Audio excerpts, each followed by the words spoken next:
Hi hello नमस्कार आदाब 91.2 NMH हेलोदून पर मैं हूं आरजे आरवी आपके साथ। दोस्तों, जैसे जैसे टेक्नोलॉजी आगे बढ़ रही है वैसे वैसे इंटरनेट का यूज भी बहुत ज्यादा हो रहा है। बात करें सोशल मीडिया की, सोशल मीडिया पर हम अपनी क्रिएटिविटी दिखाने के लिए, अपना टैलेंट दिखाने के लिए फोटोज और वीडियोस शेयर करते रहते हैं। और जो हमारा पैसों का लेन देन है वो भी डिजिटल हो गया है। तो हम पैसों का लेन देन भी अपने इंटरनेट के थ्रू करते हैं। जैसे हम बात करें गूगल पे की, फोन पे की, पेटीएम की, इनके थ्रू हम अपना जो पैसों का लेन देन है वो करते रहते हैं। आए दिन हम सुनते रहते हैं कि हमारी फेसबुक प्रोफाइल हैक हो गई, हमारा ट्विटर अकाउंट हैक हो गया, या हमारे बैंक अकाउंट से इतने पैसे गायब हो गए। आखिर ये होता क्यों है, ये क्या है? सिंपल और सरल भाषा में कहूँ तो ये साइबर फ्रॉड्स हैं। इस विषय पर हमसे बातचीत करने के लिए हमारे साथ दो खास मेहमान मौजूद हैं।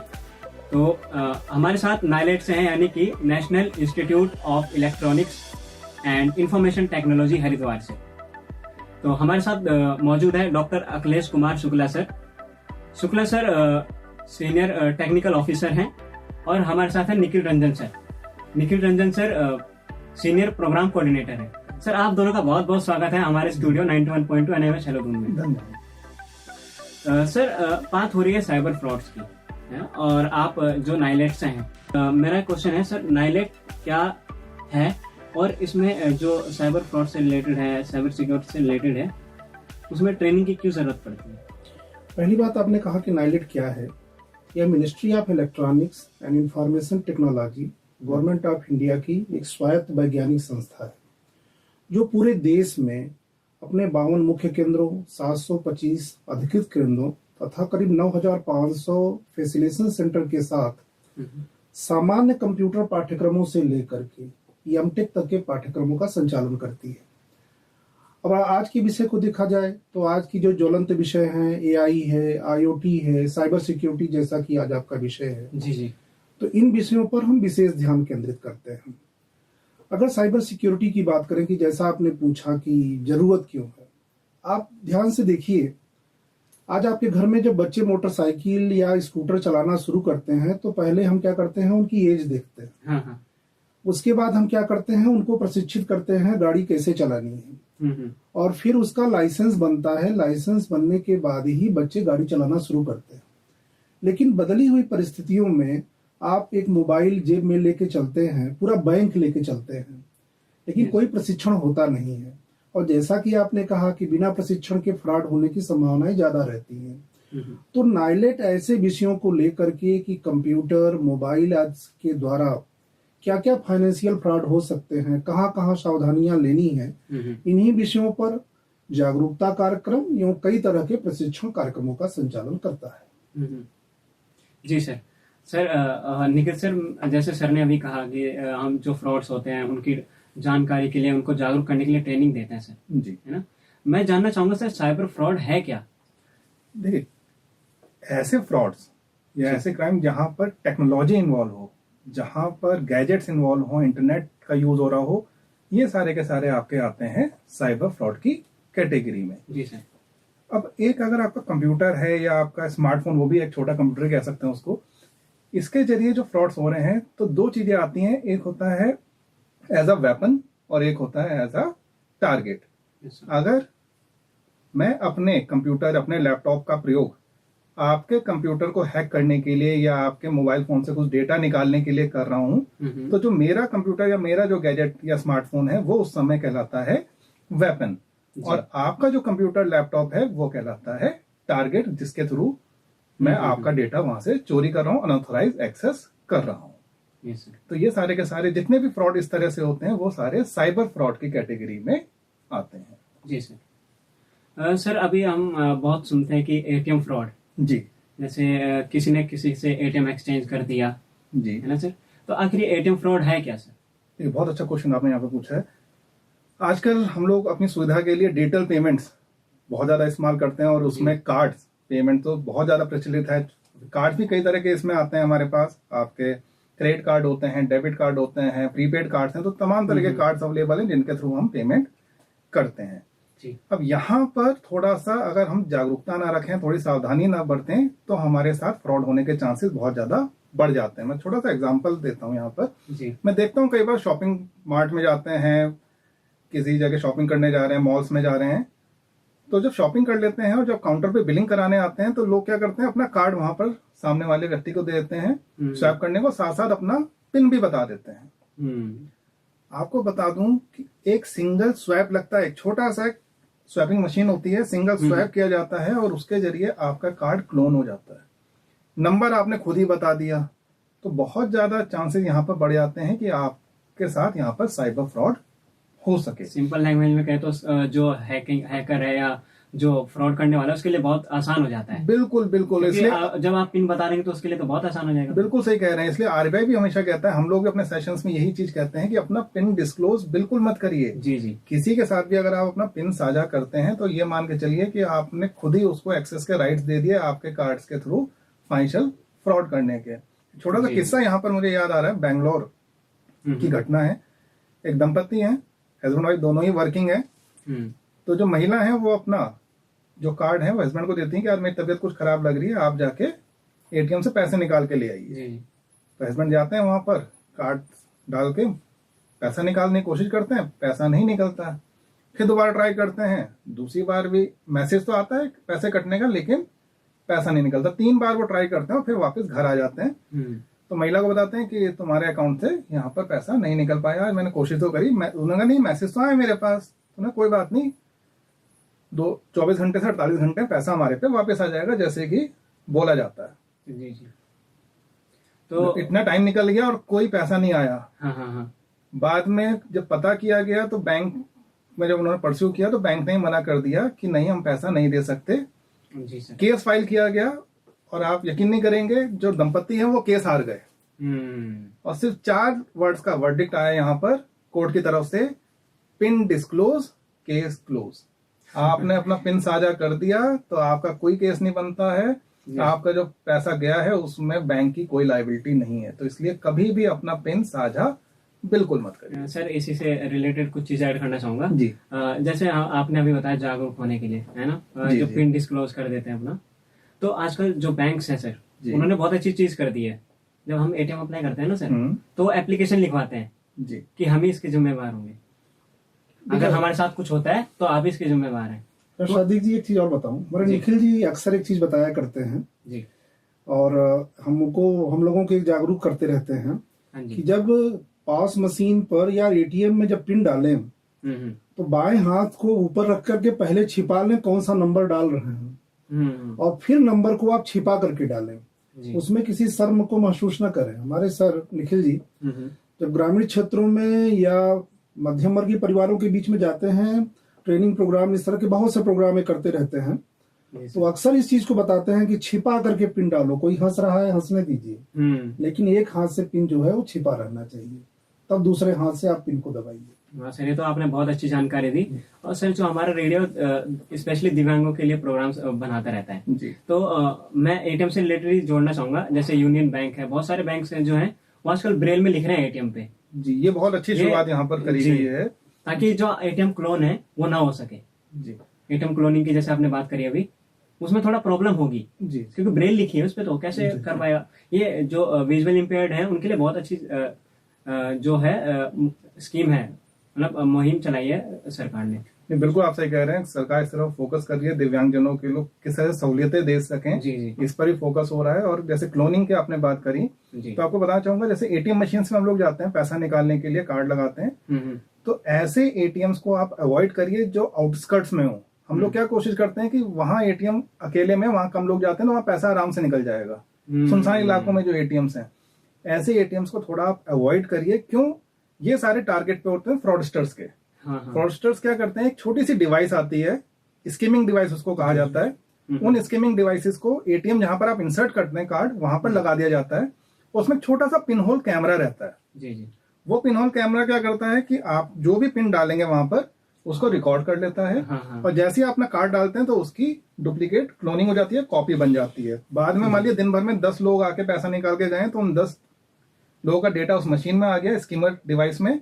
और फ्रॉडस्टर क्या करता है, उस डिवाइस को ले जाता है, अपने घर में कंप्यूटर के साथ ऐड करता है, और उसके बाद आपके ही जो कार्ड्स हैं, वैसे ब्लैंक कार्ड्स पे उन डेटा को कॉपी करके उनके पिन के साथ वहां रख देता है, और ये सारी चीजें इंटरनेट की दुनिया में खरीदी और बेची जाती हैं।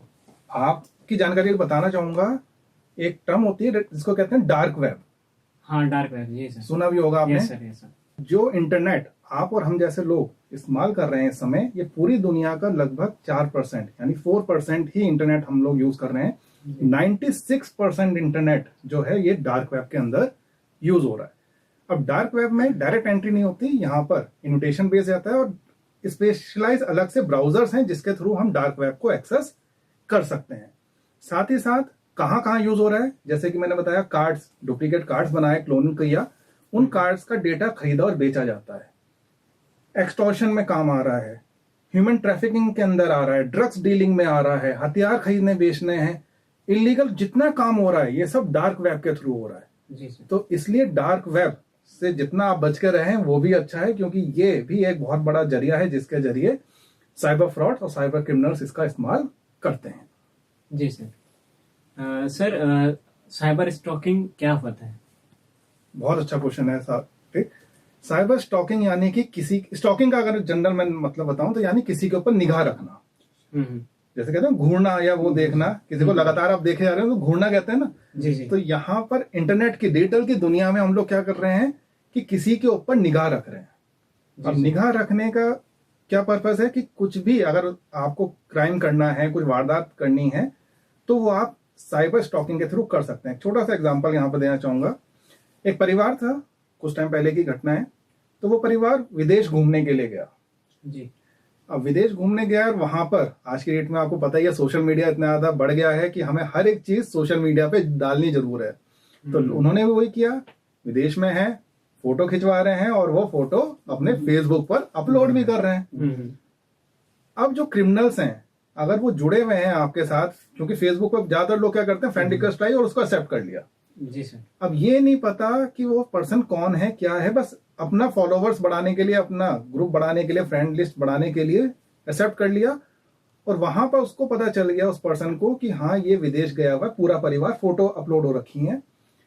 तो क्या हुआ, क्योंकि हाई प्रोफाइल घर था, चोरी हुई। जब पुलिस ने पकड़ा तो उन्होंने खुद बताया कि इस परिवार ने अपनी फोटो अपलोड करी हुई थी फेसबुक के ऊपर, जिससे हमें पता चला कि ये घर पे इनका कोई नहीं है और इस वजह से हमने इनकी चोरी करी।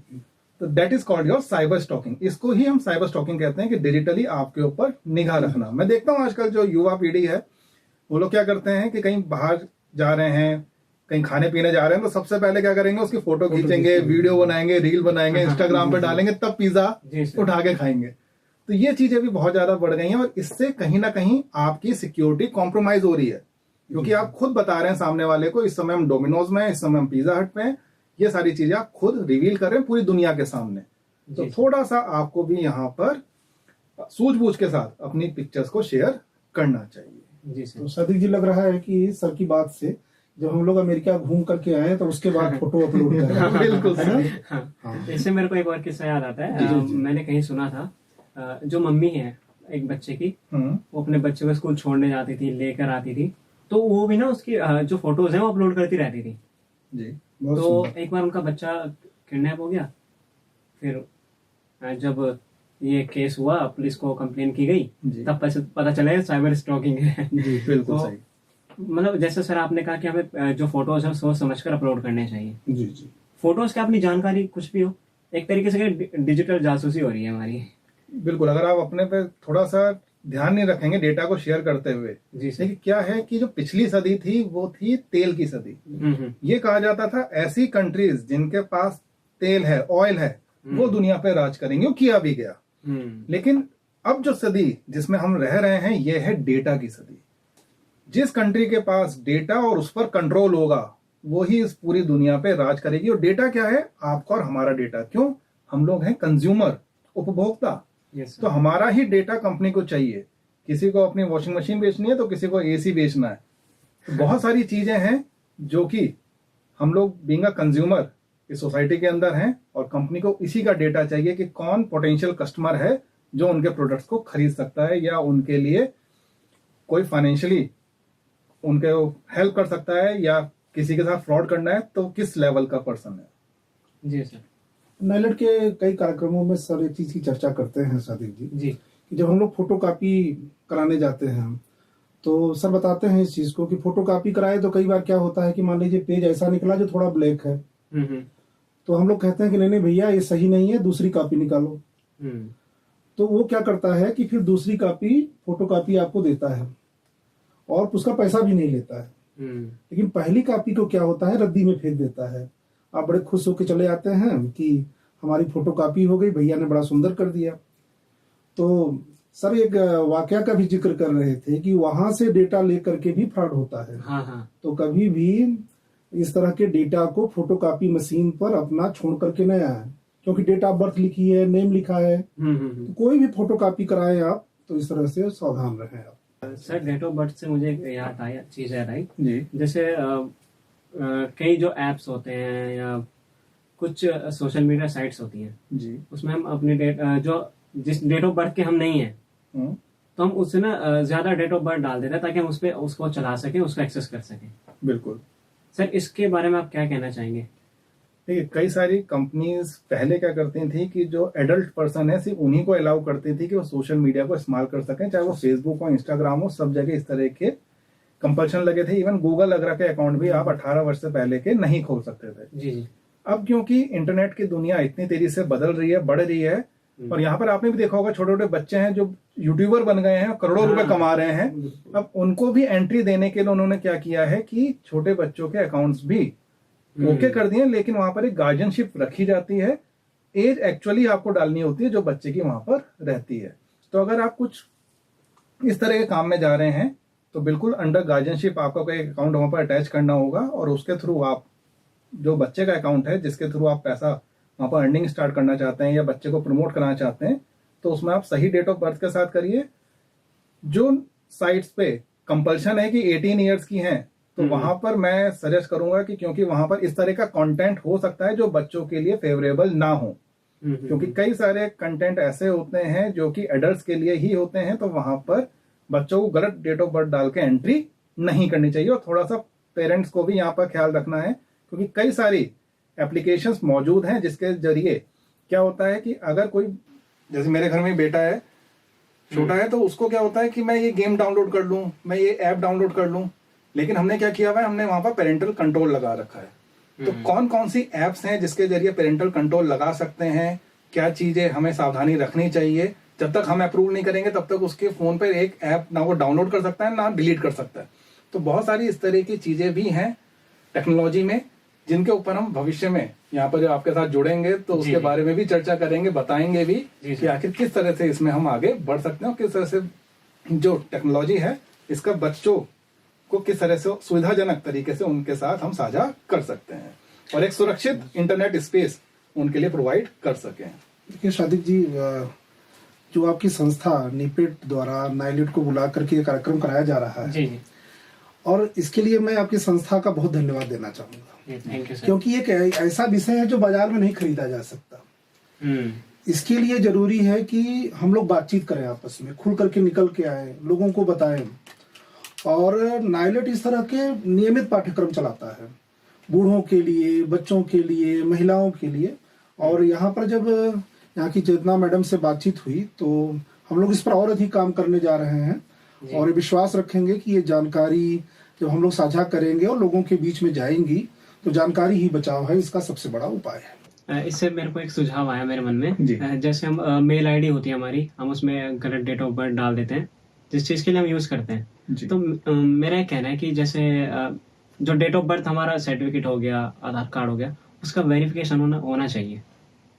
हाँ, आपका सुझाव तो अच्छा है और गवर्नमेंट इस दिशा में काम भी कर रही है, ऐसा नहीं है कि नहीं है, क्योंकि एक पिटीशन आई थी कोर्ट में और उसमें कहा गया कि जो हमारे सोशल मीडिया अकाउंट्स हैं उनको किसी ना किसी आपके चाहे आधार कार्ड है या कोई भी गवर्नमेंट की आईडी है उसके साथ लिंक कर दिया जाए, जिससे कि एक तो जो डुप्लीकेसी है या फ्रॉड अकाउंट्स जो बन रहे हैं वो कंट्रोल हो और उस पर कहीं ना कहीं रिस्ट्रिक्शन लगाई जाए। हालांकि अभी क्योंकि एक निजता का कानून भी होता है, राइट टू प्राइवेसी भी होती है, तो उसको लेकर क्योंकि चर्चाएं हैं, अभी उसका ऐसी कोई गवर्नमेंट एकदम से स्कीम लेके नहीं आने वाली कि आपका आधार के साथ वो लिंक हो जाएगा आपका फेसबुक अकाउंट या इंस्टाग्राम अकाउंट।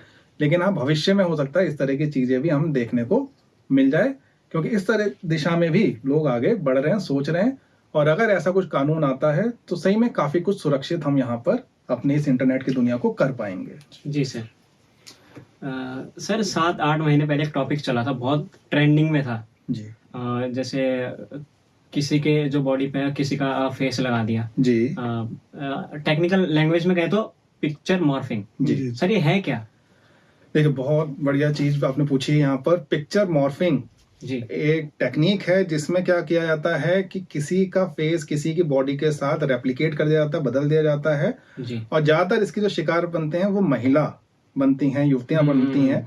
और फिर क्या होता है कि उनको ब्लैकमेल करने का काम शुरू होता है कि हम आपकी जो फोटोज हैं या वीडियोज हैं इनको हम अपलोड कर देंगे, इंटरनेट पे वायरल कर देंगे और आप इतना पैसा दीजिए या आप ये काम करिए। इस तरह की चीजें उनसे करवाई जाती हैं। और कई बार डर के मारे, घबराहट में आके कि यार सोसाइटी क्या कहेगी या परिवार क्या कहेगा, वो इसका शिकार भी बड़े आराम से बन जाती हैं।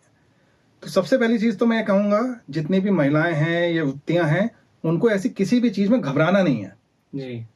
उनको दृढ़ होकर के, मजबूत होकर के इसके खिलाफ आवाज उठानी है। कई सारी जिलों में साइबर थाने बने हुए हैं, वहां पर आपको इसकी कंप्लेंट करनी है। देखिए, जैसे कि आपका और हमारा एड्रेस होता है ना, जहां पर हम लोग रहते हैं, उसको कहते हैं फिजिकल एड्रेस। वैसे ही एक होता है आपका लॉजिकल एड्रेस। जब भी आप इंटरनेट को इस्तेमाल करते हैं, उसमें कोई चीज अपलोड कर रहे हैं, डाउनलोड कर रहे हैं या एक्सेस भी कर रहे हैं, ब्राउजिंग कर रहे हैं, चाहे यूट्यूब पे वीडियो देख रहे हो, तो आपका एक आईपी एड्रेस वहां पर जाता है जिसको कहते हैं इंटरनेट प्रोटोकॉल एड्रेस। तो वो वीडियो कहां से, किस आईपी से अपलोड हुआ है, किसने किया है, ये सारी जानकारी वहां से निकाली जा सकती है। ये लेकिन कोई आम, अगर आप पुलिस थाने में जाएंगे तो वो नहीं निकाल पाएंगे। इसके लिए मैंने स्पेशली बोला आपको साइबर थानों में आपको जाना होगा और साइबर थानों की हेल्प से आपके डेटा को निकाला जा सकता है कि किसने इस तरह की चीजों को, वारदात को अंजाम दिया है और किस तरह से उसको रोक लगानी है, कैसे उसको बैन करवाना है और क्या एक्शन लेना है। ये सारी चीजें वहां पर हैं। तो मैं अपील करना चाहूंगा आपके रेडियो के माध्यम से कि जो भी युवती या कोई भी महिला अगर इस तरह का पिक्चर मॉर्फिंग का शिकार होती हैं, तो एक तो पहली चीज, चुप ना रहिए। जितनी जल्दी आप आवाज उठाएंगी उतना अच्छा है, सिर्फ आपके लिए नहीं और दूसरी महिलाओं और युवतियों के लिए भी, क्योंकि इन लोगों के हौसले तभी पस्त होंगे जब आप आवाज उठाएंगे। सेकंड, कि आपकी आवाज उठाने से हो सकता है वो पकड़ में आ जाए और भविष्य में अगर वो ऐसे 10-20 लोगों को और शिकार बनाता है तो वो भी बच जाए। तो ये बहुत ज्यादा जरूरी है और ऐसे में घबराना नहीं है, अपनी आवाज बुलंद करनी है और ऐसे लोगों को सही जगह पहुंचाना है, सलाखों के पीछे। जी जी। सर कई बार ऐसा होता है हमारे पास, मतलब जो साइबर जो फ्रॉड्स करते हैं, जो हैकर्स होते हैं जी, वो टाइम नहीं देखते। बिल्कुल। और हमारे साथ ऐसा भी हो सकता है, जो महिलाएं हैं, जो हमारी बहनें हैं, उनके साथ रात को 12-1 बजे भी कॉल आ सकता है। जी। तो उस परिस्थिति में वो क्या करें? वो कैसे हेल्प लें, किससे लें? जैसे आपने कहा कि अगर साइबर फ्रॉड हो जाता है तो क्या करना है, और वक्त बेवक्त कभी भी हो सकता है। देखिए, सबसे बड़ी चीज कि जहां साइबर फ्रॉड की हम बात करते हैं तो ये आपके साथ 24 घंटे में कभी भी हो सकता है। रात के 2 बजे हो सकता है, सुबह के 4 बजे हो सकता है, या फिर दिन के उजाले में भी साइबर फ्रॉड आपके साथ हो सकता है। साइबर फ्रॉड के साथ जब भी आपके साथ होता है और आपको पता चलता है, तो आपको कोशिश करनी है सबसे जल्दी कंप्लेंट करने की। जी। जितनी जल्दी आप यहाँ पर कंप्लेंट करेंगे उतने ज्यादा चांसेस होंगे कि अगर आपके साथ कोई फाइनेंशियल जैसी फ्रॉड हुआ है तो वो पैसा आपके वापस मिल सके। ये मत सोचिए कि कंपनी ने कहा या मेरे दोस्त ने बताया था, मेरे ताऊ जी, फूफा जी ने बताया था कि 24 घंटे में पैसा आ जाता है, 48 घंटे में आता है। मत सोचिए, मत रुकिए। आपको जैसे ही पता चलता है कि आपके अकाउंट से पैसे निकले हैं, आपके साथ कोई फाइनेंशियल फ्रॉड हुआ है, तुरंत उसकी कंप्लेंट करिए। और कंप्लेंट कहाँ करनी है वो बता देता हूं। भारत सरकार इसको लेकर के बहुत ही सजग है और उन्होंने एक पोर्टल लॉन्च किया है, cybercrime.gov.in। मतलब ये वेबसाइट है? बिल्कुल, ये वेबसाइट है, मिनिस्ट्री ऑफ होम अफेयर्स, गृह मंत्रालय ने इसको जारी किया है और आप इस पे जाकर के अपनी कंप्लेंट दर्ज करा सकते हैं। देखिए, साइबर फ्रॉड जब होता है ना, तो क्या होता है कि एक अकाउंट से पैसा निकाल के दूसरे अकाउंट में डाला जाता है, दूसरे से तीसरे, चौथे, इस तरह से मूवमेंट होता है, रोटेशन होता है पैसे का, और बाद में किसी एक जिले के छोटे से गांव में जाकर वो पैसा कोई व्यक्ति जाके निकाल लाता है। आपने अगर तुरंत कंप्लेंट कर दी है तो बैंक के पास भी राइट्स होते हैं, क्योंकि बेनिफिशियरी, जब भी पैसा ट्रांसफर होता है तो किसी बेनिफिशियरी को होता है एक अकाउंट से दूसरे अकाउंट में, तो वो ऐड करने के लिए अब बैंकिंग सेक्टर ने भी क्या किया है, 24 घंटे तक का टाइम दिया है कि नया बेनिफिशियरी जब आप ऐड करते हैं तो तुरंत पैसा ट्रांसफर नहीं कर सकते। पहले क्या होता था, घंटे 2 घंटे में कर सकते थे, अब इन्होंने 24 घंटे का रिस्ट्रिक्शन लगा दिया है। तो अगर 2-3 दिन भी आपने डिले कर दिया तो हो सकता है कि वो 2-3 बेनिफिशियरी ऐड करके कहीं से पैसा आपका निकाल के ले जाएं। लेकिन अगर आपने तुरंत कंप्लेंट करी है तो उन ट्रांजैक्शंस को रिवर्ट बैक करके तुरंत आपका पैसा वापस करवाया जा सकता है। तो ये बहुत ही ज्यादा यहाँ पर अच्छी चीज हो गई है कि आप कंप्लेंट जितनी जल्दी करेंगे उतने ज्यादा चांसेस आपके बढ़ जाएंगे आपका पैसा वापस मिलने के। अब आप कहते हैं कि सर मैं तो दूर दराज के इलाके में हूं, या मैं बहुत ज्यादा लिटरेट नहीं हूं, या मैं गांव में हूं, यहां से वेबसाइट कैसे एक्सेस कर सकता हूं? बिल्कुल सही बात है, हर जगह इंटरनेट आपके पास नहीं हो सकता, हर समय नहीं हो सकता। तो सरकार ने एक नंबर भी जारी किया है 1930, ये भी मिनिस्ट्री ऑफ होम अफेयर्स ने जारी किया है। किसी भी तरह का आपके साथ साइबर फ्रॉड अगर होता है तो आपको 1930 नंबर पे कॉल करनी है, अपनी कंप्लेंट दर्ज करानी है, और उसको परस्यू, आपको एक कंप्लेंट नंबर ही मिलेगा, वो लेकर के आपको उसको परस्यू करना है। और जल्द से जल्द सरकार की भी कोशिश होती है कि आपका जो भी फ्रॉड हुआ है उससे आपको छुटकारा दिलाया जाए। आपका अगर कोई फाइनेंशियल लॉस हुआ है तो वो पैसा आपको वापस दिलवाया जाए। तो मैं आपके रेडियो स्टेशन के माध्यम से सभी दर्शकों से भी अनुरोध करना चाहूंगा कि किसी भी तरह का अगर आपके साथ साइबर फ्रॉड कभी भी होता है, चाहे फाइनेंशियल फ्रॉड हो या कोई आपका प्राइवेसी से रिलेटेड कोई फ्रॉड हो या कोई आपका सोशल मीडिया से रिलेटेड कोई फ्रॉड हुआ है, तो आपको चुप नहीं रहना है, आपको उसकी आवाज उठानी है। और आपको कहाँ कंप्लेंट करनी है? अगर आपके पास इंटरनेट है, वेबसाइट है, तो cybercrime.gov.in पर जाना है। और अगर आप फोन के माध्यम से करना चाहते हैं तो 1930 नंबर पे, यह हेल्पलाइन नंबर है साइबर क्राइम से रिलेटेड, तो आप इस पे जाकर के अपनी कंप्लेंट दर्ज करा सकते हैं। सर आप हमें बहुत अच्छी अच्छी जानकारियां दे रहे हैं, और जैसे सर ने अभी बताया कि हमें जब हमारे साथ कोई फ्रॉड होता है उनसे हमें कैसे बचना है, हम उनकी कंप्लेंट कैसे कर सकते हैं। तो उन नंबरों को, नंबर जो है 1930 जी, और वेबसाइट जो है www.cybercrime.gov.in, तो आप इन पर जाकर कंप्लेन कर सकते हैं।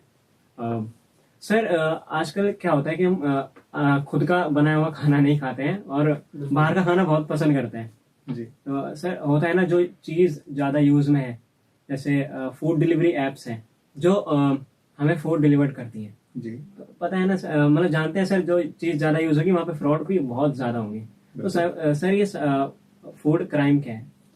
जी हाँ, बहुत ही नया टॉपिक आपने उठाया यहाँ पर, क्योंकि बहुत सारे लोग इसके शिकार बने हैं। बहुत सारी फूड डिलीवरी एप्स आज की डेट में मौजूद हैं जिसके जरिए जो लोग हैं खाने के लिए ऑर्डर करते हैं और उनके यहाँ खाना घर पे पहुंच जाता है फूड डिलीवरी एप्स के थ्रू। आप घर बैठे अगर खाना नहीं भी बनाना है या कहीं से लेट आ रहे हैं तो इसका आप उपयोग करके खाना घर पे ऑर्डर करके मंगा सकते हैं। अब यहाँ पर एक मुझे वाकया याद आ रहा है जी। एक महिला ने कुछ ऑर्डर किया और वो ऑर्डर जब उन्होंने किया तो सही ऑर्डर उनके पास रिसीव नहीं हुआ।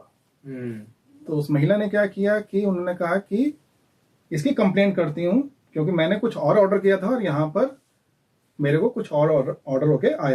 तो महिला ने क्या किया, हम लोग क्या करते हैं जब भी हमें कोई चीज सर्च करनी होती है, कोई ढूंढना होता है, तो हम लोग सबसे पहले गूगल करना शुरू करते हैं। गूगल ओपन किया और वहां पर जाके सर्च करके डेटा निकालने की कोशिश करते हैं, नंबर निकालने की कोशिश करते हैं। उन्होंने भी वही किया महिला ने, और वहां पर सबसे पहला जो नंबर निकल के आया उन्होंने उस पर कॉल मिला दी। कॉल मिलाई तो वहां से जो व्यक्ति था उन्होंने सारी डिटेल्स पूछी। उन्होंने कहा मैडम बिल्कुल आप सही कह रही हैं, अगर आपके साथ इस तरह की कोई वाकया हुआ है, आपने जो ऑर्डर किया था नहीं पहुंचा है आप तक या दूसरा कुछ पहुंचा है, तो हम आपका जो पैसा है वो रिफंड करते हैं और उसके लिए आपको एक ओटीपी आ रहा है, वो ओटीपी आपको बताना होगा और तब आपका पैसा हम यहाँ से रिटर्न बैक आपको कर पाएंगे। महिला भी उनके झांसे में आ गई, बातों में आ गई और उन्होंने जो ओटीपी आया वो बता दिया और पता चला कि लगभग 25,000 के आसपास का अमाउंट उनका और कट गया। तो देखिए एक चीज हमेशा ध्यान रखिए कि इंटरनेट के ऊपर अगर कोई सबसे पहला लिंक आ रहा है या सबसे पहला कोई नंबर आ रहा है तो बिल्कुल सही है, जेन्युइन है, ऐसा कोई कंपल्शन नहीं है। एक टर्मिनोलॉजी होती है जिसको कहते हैं सर्च इंजन ऑप्टिमाइजेशन या एसईओ, और साइबर क्रिमिनल्स भी एसईओ करके अपने जो गलत नंबर्स हैं, गलत जानकारी है, उसको सर्च इंजन पर टॉप पे रैंक करवा सकते हैं। और टॉप पे रैंक कराने का मतलब ये मत सोचिए कि सबसे ज्यादा ऑथेंटिक जानकारी है, वो भी गलत हो सकती है। कि कभी भी अगर आप इस तरह की जानकारी निकाल रहे हैं, कॉल कर रहे हैं, तो बहुत देखभाल के करिए, कंपनी की वेबसाइट पे जाके अगर आप नंबर निकालेंगे ज्यादा अच्छा है। और अगर कोई आपसे ओटीपी मांगता है तो वो साझा नहीं करना, क्योंकि हमेशा याद रखिए किसी को पैसा देने के लिए ओटीपी शेयर किया जाता है। आप अगर पैसा लेने वाले हैं, अगर कंपनी आपको गलत फूड सप्लाई कर दिया, उसका पैसा रिटर्न कर रही है, तो आपसे ओटीपी नहीं मांगेगी। ओटीपी मांग रही है यानी कि ट्रांजैक्शन आपकी तरफ से हो रहा है, आपके अकाउंट से सामने वाले व्यक्ति की तरफ पैसा जा रहा है, और कंपनी कर रही है तो आपको कोई ओटीपी साझा नहीं करना है। सर जो अच्छा, यहाँ पर सादिक जी एक घटना का मैं और जिक्र करना चाहूंगा जी। कई बार क्या होता है, किसी सामान को हम मंगाते हैं, मान लीजिए कि आपके घर पर कोई डिलीवरी बॉय आया, उसने कहा कि मैडम ये सामान आपका आया है, ले लीजिए। मैडम ने कहा हमने तो मंगाया ही नहीं है। अब वो ये कह सकता है आपसे कि मैडम नहीं नहीं, आपका ही एड्रेस है, आपने मंगाया है उस सामान को। आप बार बार मना करेंगे तो वो ये कह सकता है आपसे, ऐसा करिए मैडम, ओटीपी डाल करके कैंसिल कर दीजिए सामान को। ये फ्रॉड का एक नया तरीका आया है जिसको कि हम लोग अक्सर प्रोग्राम में चर्चा करते हैं। तो आप हरदम स्ट्रिक्ट रहिए इस बात पर कि हमने सामान नहीं मंगाया है तो ओटीपी डाल करके हम कैंसिल नहीं करेंगे। आपका वो कह सकता है कि मैं गरीब आदमी हूं, मेरा पैसे का नुकसान हो जाएगा, उससे आप क्षमा मांग लें और कतई ओटीपी डाल करके, वो लिंक आए, वो कहेगा कि लिंक में आप ओटीपी डाल के कैंसिल कर दें, आप कतई ना करें इस चीज को। जी सर। और जहां तक इस फूड वाले डिलीवरी की बात, ऐप की बात कर रहे थे, आपने कई ऐप का नाम लिया जी, तो इसको हरदम ऑथेंटिक स्थान से डाउनलोड करिएगा मोबाइल में। जैसे गूगल प्ले स्टोर है आपका, जी सर। कहीं से भी किसी वेबसाइट से ऐप ना इंस्टॉल कर लीजिए, इसका भी जरूर ध्यान रखेंगे। जी सर। यहाँ एक चीज और साझा करना चाहूंगा सादी जी। यहाँ पर क्या है कि हमें फ्री की चीज बड़ी अच्छी लगती है। हाँ। कोई भी चीज हमें फ्री में मिल रही हो तो हम उसके लिए लालायित हो जाते हैं।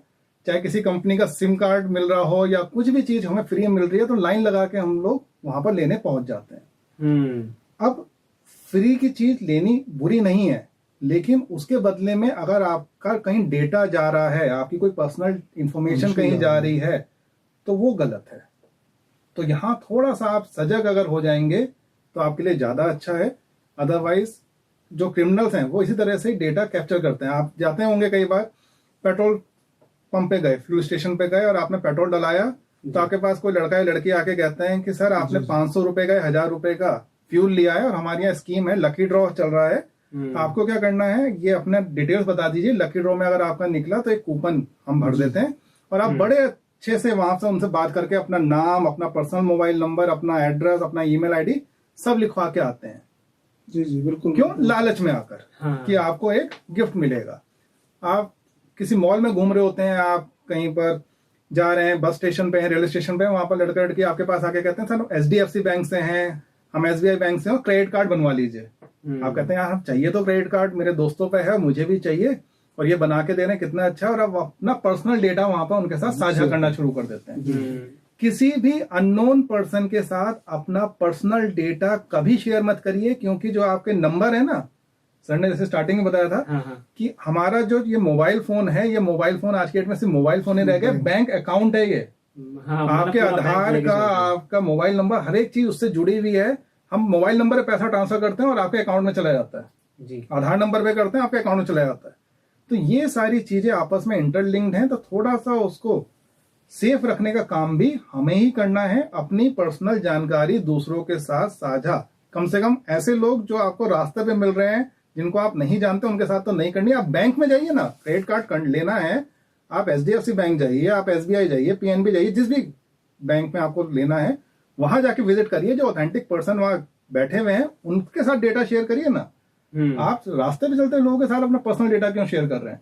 तो कहीं ना कहीं आप अपनी निजता का खुद ही उल्लंघन कर रहे हैं और फिर साइबर फ्रॉड का शिकार बन रहे हैं। Yes sir. अभी कुछ देर पहले मैंने भी कहा था कि फेसबुक अकाउंट्स आपके हैक हो जाते हैं, ट्विटर अकाउंट आपका हैक हो जाता है, यानी प्रोफाइल जो हमारी है फेसबुक प्रोफाइल, ये हमारी हैक हो जाती है। और ये पिक्चर मॉर्फिंग से रिलेटेड है। उसमें तो आपका फेस लगा देते हैं और जो आपकी फेसबुक प्रोफाइल होती है उसमें आपके डिटेल्स वगैरह भर देते हैं, वो उल्टी सीधी भरी जाती है। तो सर ये होता क्या है आखिर, और इससे हम कैसे बच सकते हैं? जी ठीक है, प्रोफाइल हैकिंग भी आजकल बहुत ज्यादा चल रहा है, क्योंकि सोशल मीडिया एक ऐसा चीज बन के उभरी है हमारे समाज में कि उससे कोई भी अछूता नहीं है। हर व्यक्ति चाहता है कि वो सोशल मीडिया के अलग अलग प्लेटफॉर्म्स पर अवेलेबल हो, चाहे वो इंस्टाग्राम है, फेसबुक है, आपका एक्स है जिसको पहले Twitter. ट्विटर कहा जाता था, जी, जी. बाकी कू है, और तमाम एक प्लेटफॉर्म्स यहाँ पर मौजूद हैं जिन पर लोग अपनी उपस्थिति दर्ज कराना चाहते हैं। मान लेते हैं मेरा एक फेसबुक अकाउंट है, सब कुछ है, और उस पर मैं अपनी फोटोग्राफ्स, कहीं घूमने आता हूँ वहां की फोटोग्राफ्स, या अपने कोई सेशन हो रहे हैं वहां के लिंक्स या वीडियोस या फोटोग्राफ वहां लगा रहा हूँ। अब यहाँ पर हम सेशन लेने आए हैं या आपके साथ यहाँ बातचीत कर रहे हैं इस प्लेटफॉर्म के माध्यम से। अब क्योंकि ये वीडियो टेलीकास्ट भी होंगे, लोग पहचानेंगे, जानेंगे। अब आपकी तरफ से मान लीजिए कुछ लोगों के पास फ्रेंड रिक्वेस्ट जाती है मेरे नाम से, तो आप कहते हैं अरे ये तो निखिल रंजन जी हैं, ये तो हमारे यहाँ क्लास लेने आए थे, सेशन लेने आए थे, जी जी जी। चर्चा करने आए थे, और आप वहां पर क्या करेंगे, एक्सेप्ट कर लेंगे। हाँ। फ्रेंड रिक्वेस्ट एक्सेप्ट कर ली। अब उसके बाद क्या होगा, कुछ टाइम बाद मैसेज आएगा कि निखिल रंजन जी का एक्सीडेंट हो गया है, बड़े क्रिटिकल सिचुएशन में, और इलाज के लिए पैसे नहीं है, आप लोग कॉन्ट्री कर दीजिए, कुछ ना कुछ सहयोग कर दीजिए। वहाँ QR कोड भी होगा, UPI ID भी होगी, और आप लोग भावनाओं में बह करके, जो भी हम बात कर रहे थे, वहां पर पैसा भेजना शुरू कर देंगे। मदद किसको कर रहे हैं, निखिल रंजन जी को, कि बड़े सज्जन व्यक्ति हैं, इनकी मदद करनी चाहिए, इनको पैसा देना चाहिए। बहुत अच्छे भाव से आप वहां काम कर रहे हैं, लेकिन क्या वाकई निखिल रंजन जी को पैसे जरूरत है? हो सकता है ना हो। किसी फ्रॉडस्टर ने वहां से निखिल रंजन जी के प्रोफाइल से कुछ फोटोग्राफ्स निकाली, उनका हूबहू मिलता जुलता सा एक प्रोफाइल बनाया, उसके जरिए आप लोगों से जुड़ा, और आपको ये लगा कि ये ओरिजिनल निखिल रंजन जी का प्रोफाइल है, और आपने वहां पर मदद करनी शुरुआत कर दी। और जबकि आप मदद किसकी कर रहे हैं, किसी फ्रॉडस्टर की। इंडिविजुअल, अब ये मत सोचेगा कि निखिल रंजन जी कह रहे हैं कि ह्यूमैनिटी खत्म कर दीजिए, मानवता खत्म कर दीजिए, पैसे किसी को नहीं देने, ऐसा नहीं है। अब आपको क्या करना है, अगर आपको किसी को दान भी करना है, चैरिटी करनी है, किसी के लिए पैसे देने भी हैं, तो पहले आप ट्रस्टेड सोर्स से पता करिए वाकई निखिल रंजन जी को पैसे की जरूरत है क्या। इस तरह के हो सकता है उनको पता ही ना हो, तो उनके नाम पे पैसे की उगाही चल रही है, लोग पैसा मांग रहे हैं। तो ये बातों को थोड़ा सा ध्यान रखना है, लोगों से आपको जुड़े रहना है, और उनसे पूछना है कि वाकई आप इस तरह किसी क्रिटिकल सिचुएशन में हैं, तब आप मदद करिए।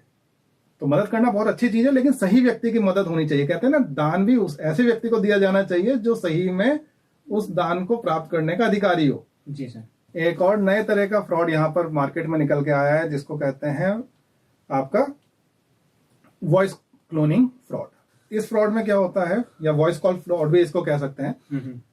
आपके पास एक कॉल आती है कि आपके बच्चे को हमने अभी अभी यहां से पकड़ा है, ये ड्रग्स डीलिंग में हमने पकड़ा है 4 लोगों का ग्रुप, या एक रेप केस में हमने पकड़ा है, या कहीं पर अपहरण के केस में हमने पकड़ा है कि इन लोगों ने अपहरण किया था, और हमने आपके बच्चे से बात करी तो हमें सभ्य परिवार का लगा, तो हमने आपको इसलिए यहाँ पर कॉल मिलाया है। जी जी। तो ऐसा ही कुछ वाक्य हमारे यहाँ भी हुआ। हमारे यहाँ एडिशनल डायरेक्टर हैं, तो उनके पास कॉल आई कि आपके बच्चे को हमने यहाँ पर एक केस में पकड़ा है, और इससे बातचीत करने पता चला कि एक सभ्य परिवार से है। तो हमने लगा कि पहले एक बार कॉल करके आपसे बातचीत कर लें, अदरवाइज हम केस बनाने जा रहे हैं इसके खिलाफ, और फिर कोर्ट ही फिर डिसीजन देगा कि क्या करना है क्या नहीं करना। और बैकग्राउंड में आपको बता दें, कुछ इस तरह का पूरा माहौल सेट रहता है। आपको लगेगा किसी थाने से ही कॉल आया है। हाँ, मतलब शोर शराबा, बिल्कुल वैसे थाने जैसी चीजें चल रही होंगी, बैकग्राउंड में म्यूजिक ऐसा ही होगा, आवाजें ऐसी आ रही होंगी, पूरा साउंड इफेक्ट्स वगैरह बिल्कुल अरेंज करके रखते हैं, पूरा इस तरह से रखेंगे कि आपको लगेगा कि पीछे सारी चीजें आपके थाने वाली ही हैं। तो हुआ क्या, यहाँ पर मैं आपको बता दूं, सबसे पहले उनके लड़के के पास कॉल गया कि हम इस मोबाइल कंपनी से बात कर रहे हैं, और आपके मोबाइल नंबर में कुछ इशू आ रहा है, आपको आधे घंटे के लिए अपना मोबाइल फोन बंद करना होगा। उनका बच्चा चंडीगढ़ में रह के एक कॉलेज से इंजीनियरिंग की पढ़ाई कर रहा है। जी जी। तो उन्होंने, बच्चे ने क्या किया, अपना फोन ऑफ कर दिया, क्योंकि क्लासेस में बैठा है तो कोई दिक्कत भी नहीं है। इधर जो एडिशनल डायरेक्टर है, उनके पास कॉल आया कि आपके बच्चे को हमने इस केस में उठाया है, और आपको हमने लगा कि सभ्य परिवार से, तो पहले एक बार सूचित करते हैं, बता दें। जी। देखिए, हमारे लिए आज के समय अगर बात करें, किसी भी पेरेंट्स के लिए सबसे ज्यादा कीमती चीज होती है उनकी संतान, उनके बच्चे। रुपए पैसा कोई मायने नहीं रखता, सबसे ज्यादा अगर कोई मायने रखता है वो होता है उनके बच्चे या संतान, लड़का लड़की कोई भी हो। हाँ।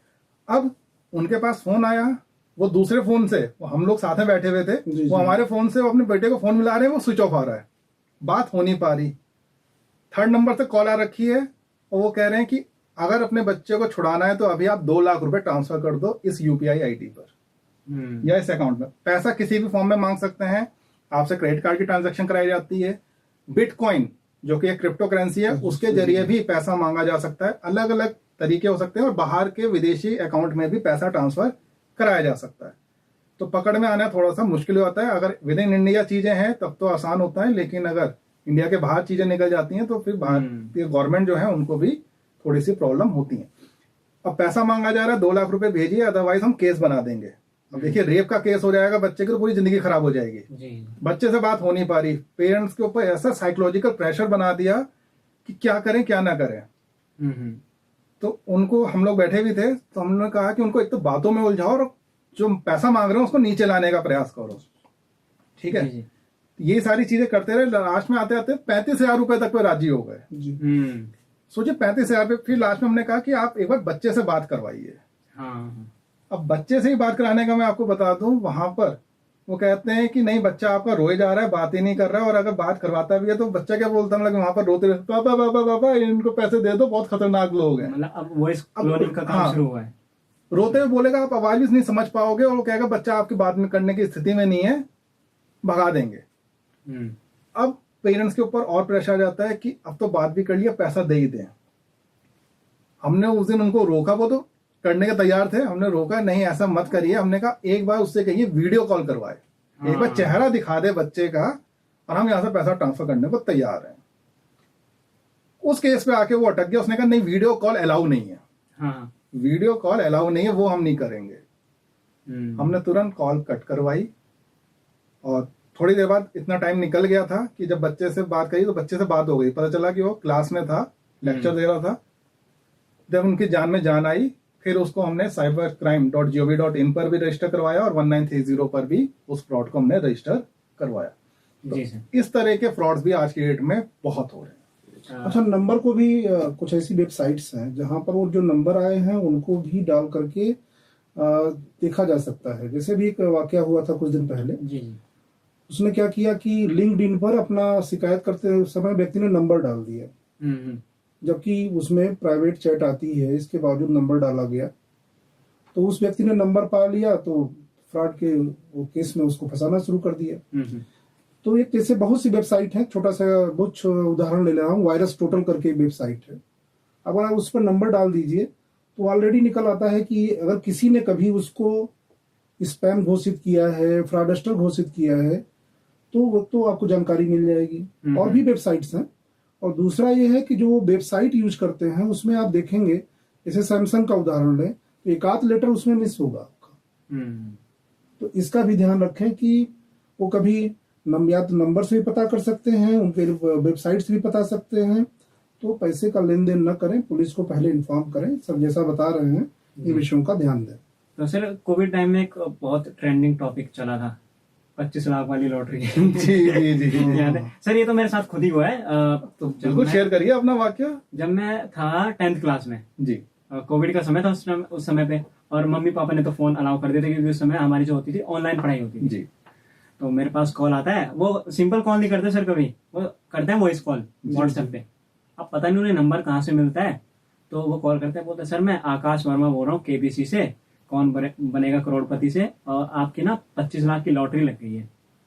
ये जो सिम होती है जियो, एयरटेल, वोडाफोन, इसमें हम लकी ड्रॉ कराते हैं, इसमें आपका नाम आए।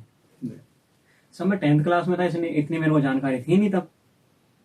तो मेरे मम्मी पापा सब खुश। तो सबसे पहले उन्होंने कहा आप अपनी मम्मी के साथ अपनी फोटो और आधार कार्ड वगैरह भेजिए।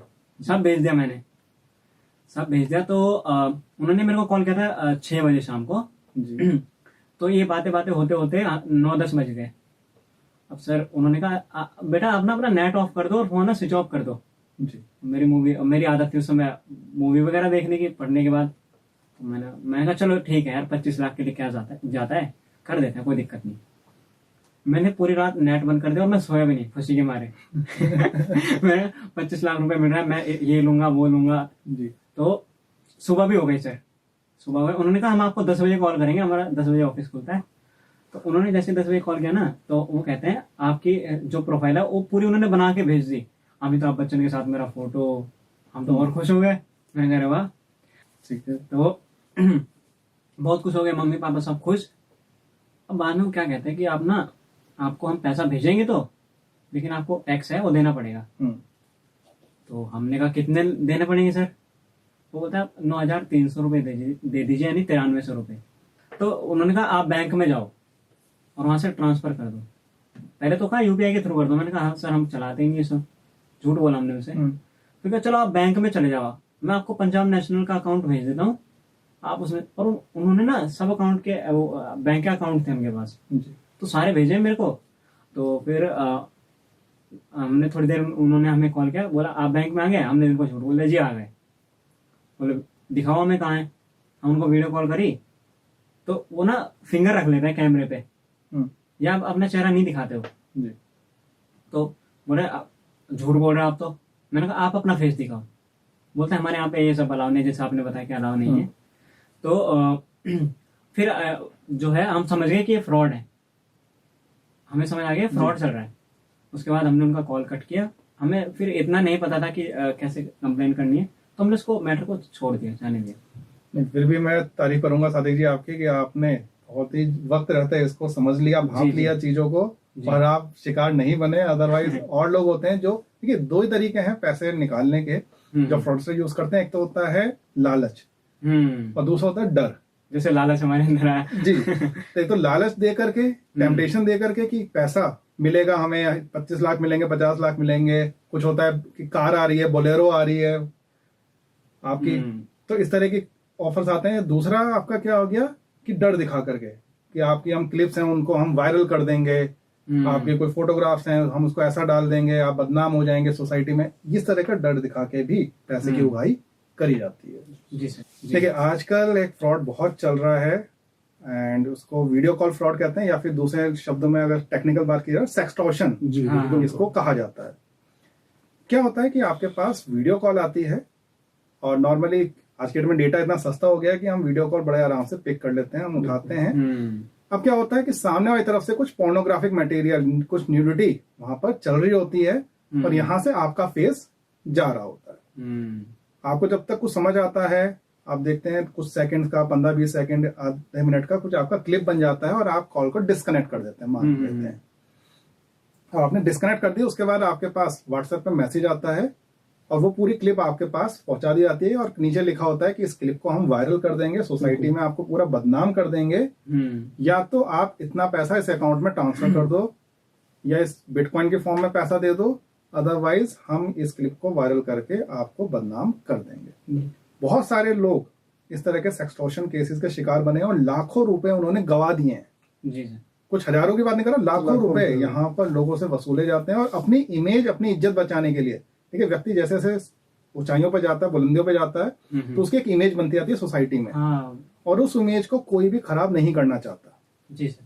और वो लोग उसी का फायदा उठाते हैं, भय दिखा के, डर दिखा के कि आपकी इमेज पूरी खराब हो जाएगी, या सोसाइटी में कहीं अपना मुंह दिखाने के लिए नहीं बचेंगे, और आप इतना पैसा दीजिए, और लोग पैसा देते हैं। तो अब यहाँ करना क्या है, हम उसको देख लें। पहली चीज, अगर आपके पास कभी भी कोई वीडियो कॉल आती है अननोन नंबर से, अननोन नंबर से, चाचा जी की आ रही है, मामा जी की आ रही है, सिस्टर्स की आ रही है, भाइयों की आ रही है, करिए, बिल्कुल करिए, इसके लिए तो है ही है ये सब चीजें। लेकिन हो सकता है कोई फ्रॉडस्टर हो, और अननोन नंबर से अगर कोई कॉल कर रहा है, तो पहली चीज तो कोशिश करिए कॉल पिक मत करिए। अननोन नंबर से आने वाली किसी भी वीडियो कॉल को मत उठाइए। सबसे पहला एक अपना सिद्धांत बना लीजिए। आपने कहा नहीं सर मैं इस प्रोफेशन में हूं कि मुझे उठानी पड़ती है, मैं आरजे हूं और मेरे पास कॉल आती है, मुझे उठानी पड़ती है, मैं मना नहीं कर सकता।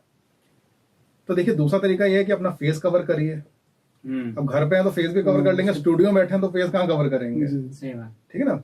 तो एक और दिक्कत है, आपने कहा मुझे फेस भी कवर नहीं कर सकता, मुझे वीडियो कॉल उठानी भी है।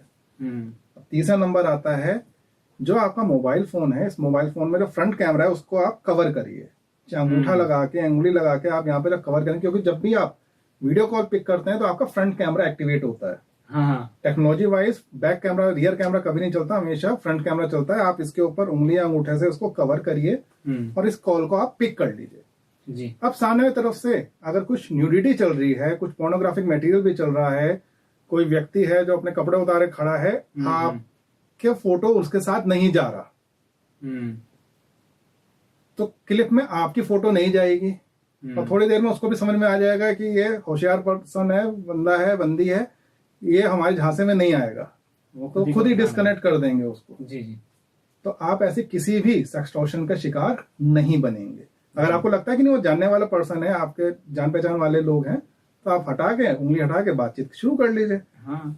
लेकिन अगर आपको लगता है कि अननोन पर्सन है, कोई इस तरह की वाकया आपके साथ होने जा रहा है, तो आप थोड़ा सजग रहिए और यहाँ पर सूझबूझ के साथ अगर आप कॉल पिक करेंगे तो आपके लिए ज्यादा अच्छा रहेगा। शादी जी, ये लड़कियों के लिए तो बहुत जरूरी है। हाँ हाँ। जो महिलाएं हैं हमारी घर के, उनके लिए जो सर ने तरीका बताया, तो आपके माध्यम से मैं कहना चाहूंगा कि सर के इस तरीकों को जरूर अपनाएं। वीडियो कॉल करते समय बहुत छोटा सा ऑप्शन है, उसको कैमरे को बंद करके ही बात करें। बाद में अगर लग जाए कि नहीं अपना कोई व्यक्ति है तो आराम से बात करें। जी जी। सर पहले क्या होता था, जो बच्चे हैं, युवा हैं, वो मैदानों में बाहर जाकर खेलते थे जी। अब क्या होता है, जब से टेक्नोलॉजी आई है, डिजिटल हुआ है सब कुछ, तो ऑनलाइन गेम्स बहुत सारे आ चुके हैं। फ्री फायर का नाम ले लो सर, और ये पबजी तो खैर बैन हो गया है। तो सर इसमें भी बहुत सारे फ्रॉड्स होते हैं, हम इनके बारे में जानना चाहेंगे। जी, ऑनलाइन गेमिंग से जुड़े बहुत सारे फ्रॉड यहाँ पर हो रहे हैं। और वही वाली चीज आती है यहाँ पर कि फ्री का लालच। एक तो फ्री में कोई हमें गेम मिल रहा है, कुछ मिल रहा है, तो इतना अच्छे प्लेटफॉर्म, इतना अच्छा गेम, इतने अच्छे ग्राफिक्स मिल रहे हैं, क्यों ना लें। तो सबसे पहली चीज, जैसे सर ने ही बताया था, अखिलेश सर ने, कि ऑथेंटिसिटी हमें चेक करनी है। क्या वो जो ऐप है किसी ऑथेंटिक सोर्स से आ रही है या कोई लिंक बेस्ड है। देखिए, एक और फ्रॉड यहाँ पर मैं जिक्र करना चाहूंगा, जो होता है फिशिंग का फ्रॉड। जी। यहाँ पर आपको अनट्रस्टेड सोर्स से ईमेल आती हैं, मैसेजेस आते हैं, व्हाट्सएप आ सकते हैं कि इस लिंक को क्लिक करिए और आपके पेटीएम पर या आपके किसी दूसरे फ्री चार्ज पे और किसी मोबाइल ऐप पे 100 रुपए मिल जाएंगे, 80 रुपए मिल जाएंगे। और आप लोग उस लालच में आके उसको लिंक को क्लिक करके, एक फॉर्म होता है, फॉर्म को भरते हैं इस लालच में कि आपको पैसे मिल जाए। जी। कभी मत करिए, क्योंकि ये होते हैं फिशिंग के लिंक्स। फिशिंग क्या होता है कि जैसे हम मछली पकड़ने के लिए दाना डालते हैं ना, कांटा डाल के उसमें आगे कुछ चारा लगा दिया जाता है, और मछली जब खाने आती है तो उसको पकड़ के खींच लिया जाता है, इसलिए इसको फिशिंग कहते हैं। यहाँ पर भी यही है कि वो चारा है आपके लिए, कि उन्होंने एक लिंक दिया और आपने उस लिंक पे क्लिक करके क्या सोचा कि आपको कुछ पैसा मिल जाएगा। आपको ऐसे किसी भी अनट्रस्टेड सोर्स से आए हुए ईमेल या मैसेज पे कोई भी लिंक आया है उसको क्लिक नहीं करना है, और क्लिक कर भी दिया है तो उसके जरिए कोई भी जानकारी साझा नहीं करनी है, वरना आप इसके शिकार बन जाएंगे। लोग प्ले स्टोर पे जाते हैं ऐप को इंस्टॉल करने के लिए, और कैसे करते हैं, ऐप प्ले स्टोर पे निकाली, उसके बाद install, okay okay okay okay okay, next next next, okay done.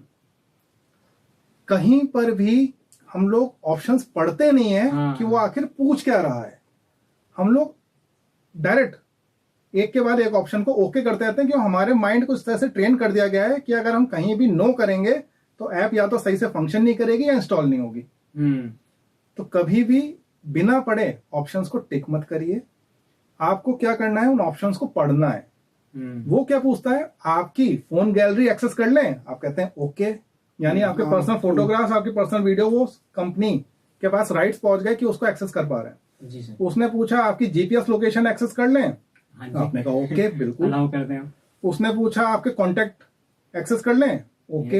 हर एक चीज आप ओके कर रहे हैं, यानी कि आप अपने खुद ही सारी इंफॉर्मेशन साझा कर रहे हैं। आज की डेट में हमारे मोबाइल फोन, अगर मैं अपनी भी बात करूं, इसमें मैंने अपने बैंक के अकाउंट नंबर, अपने आधार नंबर, घर फैमिली मेंबर्स का आधार नंबर, पासपोर्ट नंबर, ऐसे तमाम एक चीजें रखी हुई हैं।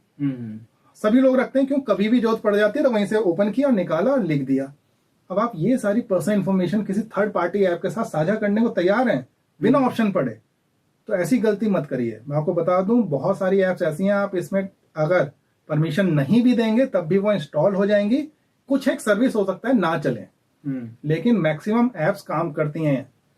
गवर्नमेंट की ऐप है तो आप बिल्कुल साझा करिए। जैसे कि अभी कोविड टाइम की आप बात कर रहे थे, उस समय ऐप आई थी, आरोग्य सेतु आई थी, आपकी कोविन ऐप आई थी। लोगों ने वहां पर आपत्ति दर्ज कराई कि इन ऐप्स के हम अपना डाटा साझा क्यों करें। आपको बता दें, दोनों ऐप्स एनआईसी, वो भी आपकी ministry of Electronics and IT का ही पार्ट है, नेशनल इंफॉर्मेटिक्स सेंटर, उन्होंने डेवलप की थी। और जितना भी आपको आईडीज हैं, किसने दी है, सरकार ने दी है। आपका ड्राइविंग लाइसेंस, आपका आधार नंबर, आपका पैन कार्ड नंबर, सब गवर्नमेंट ने दिया है। गवर्नमेंट के पास तो आपका डेटा है ही। वहां पर अगर आप अपना कोई डेटा साझा कर रहे हैं तो कोई डर वाली बात नहीं है, क्योंकि सारे सिक्योरिटी मेजर प्रिकॉशंस रखे जाते हैं और आपका डेटा सेफ एंड सिक्योर सरकार के द्वारा उनके सेंट्रलाइज सर्वर्स पर रखा जाता है। लेकिन थर्ड पार्टी एप्स जिस समय आप इंस्टॉल कर रहे हैं, कोई फ्री का गेम, चाहे वो पबजी है या कोई और फ्री फायर है और कोई तीसरा गेम है, अगर आप इसको इंस्टॉल कर रहे हैं तो आप बहुत सोच समझ के करिए। कैंडी क्रश मेरी मदर भी खेलती हैं लेकिन बहुत आप सोच समझ के करिए। थर्ड पार्टी के साथ अपना डेटा साझा करना है या नहीं करना है। फ्री के लालच में अगर आप आके कर रहे हैं तो कहीं ना कहीं आप अपनी सिक्योरिटी को, अपनी पर्सनल इंफॉर्मेशन को कॉम्प्रोमाइज कर रहे हैं। उससे थोड़ा सा आपको बचाव रखने की आवश्यकता है। अच्छा, जहां तक गेमिंग की बात है सर, मैं एक बात और साझा करना चाहूंगा कि जो गार्जियंस हैं, चाहे ब्राउजर हो चाहे अपना, तो उसमें सेटिंग्स आती हैं कि किन किन शब्दों को डाउनलोड ना किया जा सके। जैसे न्यूड शब्द है, सेक्स शब्द है, या कोई गेम का नाम है, तो हम ब्राउजर में, जैसे गार्जियन है, छोटे, ज्यादातर गेम कौन खेलता है? छोटे बच्चे खेलते हैं, डाउनलोड करते हैं। तो हम लोग ब्राउजर में ऐसी सेटिंग में उन शब्दों को डाल सकते हैं कि हमारे न रहने पर ये बच्चे इनको डाउनलोड ना कर पाए। तो नाइलेट इस तरह के कई प्रोग्राम चलाता रहता है, अवेयरनेस प्रोग्राम, और अब हम लोग निपेट से जुड़े हैं जी। तो जो गार्जियन जानकार हैं वो तो ठीक है, वो तो ऐसा करे, और जो नहीं जानकार है तो हम लोग मिलकर के ऐसे कई प्रोग्राम्स नए लोगों के लिए लॉन्च कर सकते हैं कि चाहे मोबाइल हो या कंप्यूटर जी, क्या सेटिंग ऑन रखना है या ऑफ रखना है। तो एक चीज फिर से याद करें, 1930 पर कॉल करें, और इस तरह के कार्यक्रमों की जब भी जानकारी, अगर किसी को पार्टिसिपेट करना हो तो फ्री भी प्रोग्राम हम लोग चलाते हैं, पेमेंट बेसिस पे भी चलाते हैं। ऐसे कार्यक्रमों में भाग जरूर लें, क्योंकि इसका एक ही तरीका है बचने का, जानकारी, जागरूक होना बहुत ज्यादा जरूरी है जी। और बल्कि मैं एक और चीज ऐड करना चाहूंगा कि जितनी भी जानकारी आपके साथ यहाँ पर इस मंच के द्वारा साझा की जा रही है उसको अपने तक मत रखिए। बिल्कुल बिल्कुल। देखिए, सोसाइटी में आप ही ब्रांड एम्बेसडर बन के जाइए साइबर सिक्योरिटी के, और आप अपने अड़ोस पड़ोस में, अपने परिवार में जो बुजुर्ग लोग हैं उनको जागरूक करिए। बताइए घर की महिलाओं को कि इस तरह के फ्रॉड हो रहे हैं, आपको कैसे बचना है। इन सब की जानकारी जितना आप साझा करते जाएंगे, जितना आप आगे बताते जाएंगे, उतना आपके लिए अच्छा है। इनको आप साझा करते रहिए। तो अपने तक जानकारी सीमित मत रखिए, आगे सोसाइटी में भी बताइए। सर, फ्रॉड्स की अगर हम गिनती करें तो बहुत ज्यादा है। उनमें से फ्रॉड और है जीपीएस, लोकेशन ट्रैकर जी। बहुत अच्छा आपने यहाँ पर पूछा जी। जीपीएस से रिलेटेड भी यहाँ पर आज के डेट में काफी सारे फ्रॉड्स होने लगे हैं। और क्या होता है, जैसे मैं अभी बता भी रहा था आपको कि हम लोग जब ऐप को इंस्टॉल करते हैं तो हम ओके ओके ओके नेक्स्ट करते रहते हैं, और हमसे वो पूछता है कि जीपीएस की लोकेशन आपकी एक्सेस करनी है, आप उसको ओके कर देते हैं जी जी। तो थोड़ा सा यहाँ आपको अपनी डिस्क्रिप्शन पावर यूज करनी है कि क्या इस ऐप को मुझे अपनी जीपीएस की लोकेशन देनी है या नहीं देनी जी, पहली चीज। सेकंड, एक वाक्य यहाँ पर शेयर करना चाहूंगा। हम लोग जैसे एमओयू अगर साइनिंग करते हैं, तो अभी पिछले कुछ महीने पहले हमने अभी एक एमओयू साइन किया था संस्था के साथ।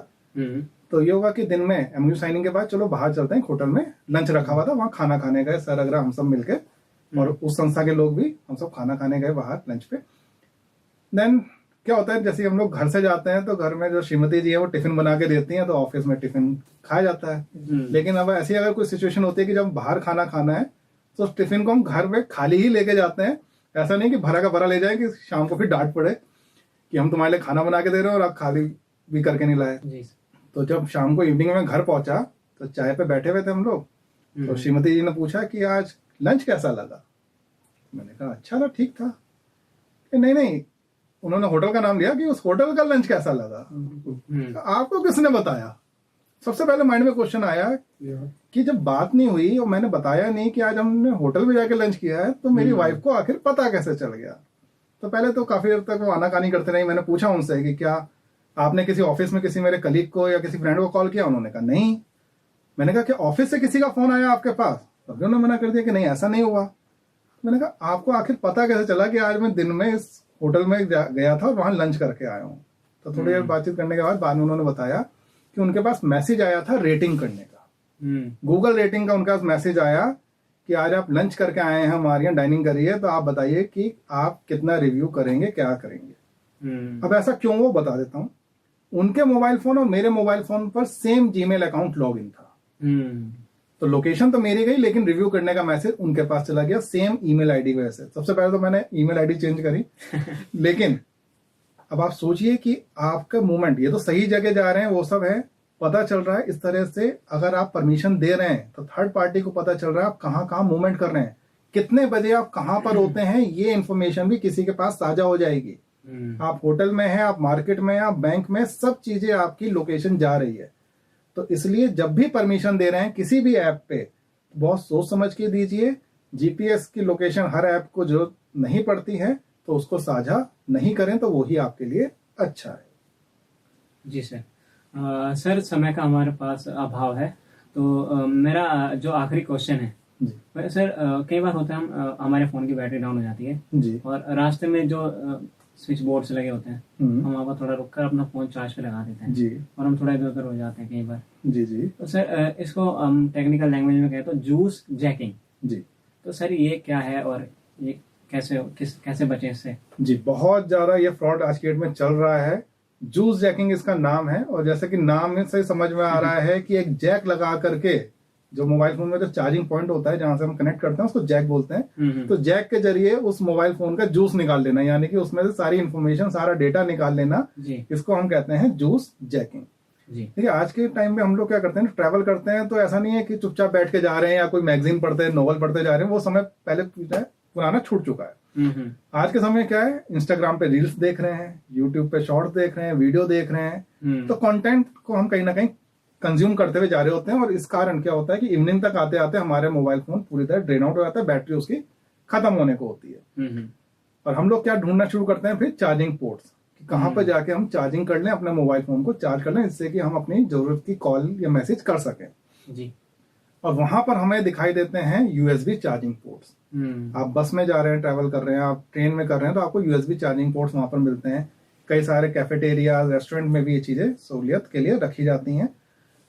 अब आप क्या करते हैं, अपनी डेटा केबल को वहां पर लगा देते हैं और उसको चार्ज करना स्टार्ट करते हैं। सबसे पहले मैं आप सबसे रिक्वेस्ट करूंगा कि पब्लिक डोमेन पर मौजूद इन चार्जिंग पोर्ट्स को, स्पेशली जो यूएसबी चार्जिंग पोर्ट्स हों, उनको इस्तेमाल मत करिए आज के समय में। मैं दोबारा रिपीट कर रहा हूं कि पब्लिक प्लेसेस पर जो आपके यूएसबी चार्जिंग पोर्ट्स अवेलेबल हैं चार्जिंग करने के लिए, उनका प्रयोग मत करिए। आजकल लोग 10-10, 15-15 हजार, इवन अगर जो आईफोन यूजर हैं 1-1 लाख रुपए के मोबाइल फोन खरीद रहे हैं, इस्तेमाल कर रहे हैं, अच्छी बात है। 1000 रुपए का या उससे कम का पावर बैंक आता है जी। पावर बैंक खरीदिए और उसके जरिए अपने फोन को चार्ज करिए, सबसे पहली चीज। जी सर। अब कई बार मेरे पे सवाल भी आते हैं कि सर खरीद कर रखा हुआ है लेकिन घर पे छूट गया, ट्रैवल कर रहे हैं, अब क्या कर रहे हैं। देखिए अगर आप ट्रैवल कर रहे हैं और अगर आपको जो हमारी एसी सप्लाई आ रही है जिसपे आप एडाप्टर लगा के फोन को चार्ज करते हैं, अगर उसके जरिए कर रहे हैं तो वो सेफेस्ट है, सेफ है, क्योंकि बिजली के केबल के थ्रू कभी डेटा ट्रांसफर नहीं हो सकता। तो अगर आप उसका प्रयोग कर रहे हैं तब तो ओके है। लेकिन अगर यूएसबी चार्जिंग पोर्ट्स आपको मिल रहे हैं तो वो कई बार कॉम्प्रोमाइज हो रखे होते हैं, किसी हैकर ने उसको हैक किया होता है। कई बार आप चार्जिंग पोर्ट्स पे देखते हैं और वहां एक डेटा केबल भी लगी हुई है, और आपको लालच आ जाता है, अरे केबल कोई छोड़ के चला गया या किसी की छुड़ गई, मैं जाके थोड़ी देर अपना फोन चार्ज करता हूँ, बाद में केबल भी निकाल लाऊंगा, 500 रुपए का फायदा हो जाएगा। 500 रुपए का फायदा नहीं है, आपको लाखों रुपए का नुकसान है। क्यों?